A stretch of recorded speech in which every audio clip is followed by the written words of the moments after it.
Là, je vois. Très bien. Bonsoir. Bienvenue dans notre émission. Nous sommes très ravis de vous avoir aujourd'hui parmi nous. Votre émission s'intitule Les dessous de Pivot. Parfait. Vous savez, on parle de littérature. Est-ce que vous regardez de temps en temps notre émission? Quand j'ai le temps, quand la possibilité m'en est offerte. Et il est vrai que je ne regarde pas beaucoup la télé. Et les nouveaux médias me titillent un peu dans mon temps de terme. Alors, Madame Paulette André est là, surtout, vous nous montrez vous vendre aussi, c'est ça, votre nouveau livre, oui, qui s'intitule Toi, qui que tu sois, je te merde. Oui. Un titre assez provocateur, qui fait polémique aujourd'hui, et nous sommes très ravis de vous voir parmi nous. Alors, dites-nous, de quoi est fait votre livre, de quoi, de haine, pourquoi ce titre? Pourquoi ce titre? Je suis partie d'une sensation que j'éprouve à plus profond, excusez-moi, je bafouille, au plus profond de mon être, depuis que je suis très jeune. Vous avez quel âge, madame? J'ai 30 ans. 30 ans, le bel âge. Depuis que je suis très jeune, j'ai appris à ne pas trop aimer les gens, à vivre sans, à vivre seul. Vous vivez seul depuis longtemps? Seul, depuis 30 ans. Depuis 30 ans, mes parents m'ont laissé dans la maison familiale. Je ne sais pas vraiment ce qu'elles sont devenues. Mes seuls amis étaient les livres. Vous êtes un chat noir. Un chat noir, effectivement. Mais non, les gens ne m'ont jamais fait de cadeaux. Paulette, c'était la gardienne de la comment dire, et André, le jardinier.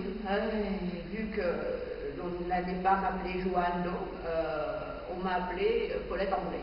Voilà. J'ai pas grandi parmi les animaux, j'ai grandi parmi les livres.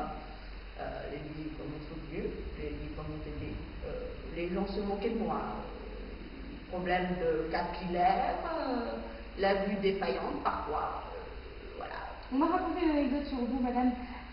Il paraît que pendant un moment, vous lisiez tous les livres qui vous passaient entre les mains, comme une obsession. Je lisais tous les livres qui me passaient entre les mains, devant les yeux, entre les pieds, entre les fesses. Tous. Sans exception. Non. C'est formidable, une telle passion. Ah, écoutez, quand on a que ça, on fait avec ce qu'on a. Très bien.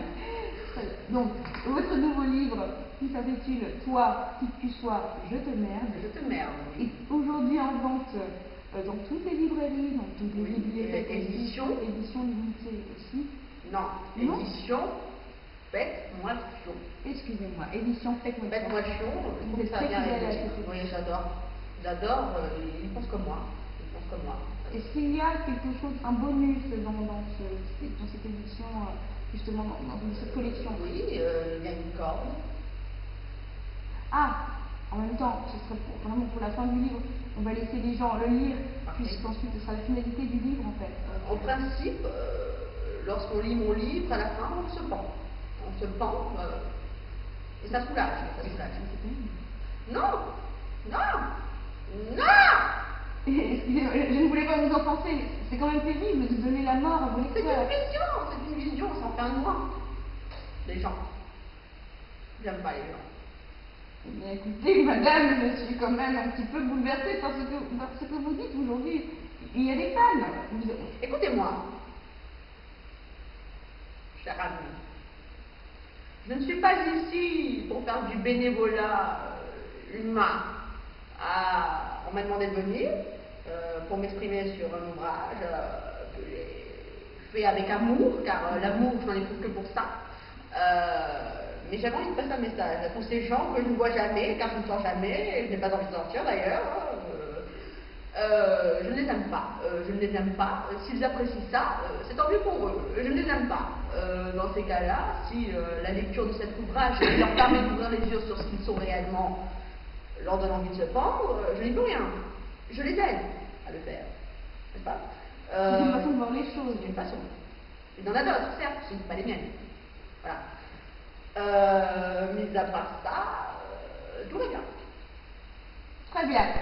Eh bien, ça mérite d'être clair, en Oui. tout cas. Oui. Est-ce que vous avez d'autres projets par la suite? Oui, j'ai un autre ouvrage qui va bientôt sortir, qui s'appelle Retour dans le ventre de ta mère. Excusez-moi. Excusez-moi. Vous avez de drôles de manières, en fait. Je n'ai pas... Oui. Des manières. Non, enfin, Écoutez, je ne vois pas souvent les gens, alors j'ai un peu du mal à me comporter avec eux. Voilà. D'accord. Donc, Oui. ce nouveau livre, Retour Retour dans dans le ventre de ta mère, écoutez, c'est la suite. C'est la suite. Pour tous ceux qui ne se sont pas pendus au premier ouvrage, voilà, ils ont le droit de recommencer, on va dire. Voilà. C'est une renaissance. Ça peut l'être. Ça peut l'être pour les moins cons. Pour les moins cons. Vous savez, j'ai quand même beaucoup lu d'ouvrages philosophiques, à ce sujet, tout ce qui est psychanalyse, les gens aiment qu'on les malmène. C'est vrai, regardez, la femme battue reste, pourquoi? Elle croit être coupable, l'enfant battu se demande aussi ce qu'il a fait. Tous les gens qui souffrent ont un certain attachement. Voilà, les jeunes qui sont enlevés par les céréales, les heures, eh ben, ils se demandent aussi, ils tombent amoureux de ces personnes. Pas de bol, quoi. Et je pense que certaines personnes apprécient ce genre de lecture.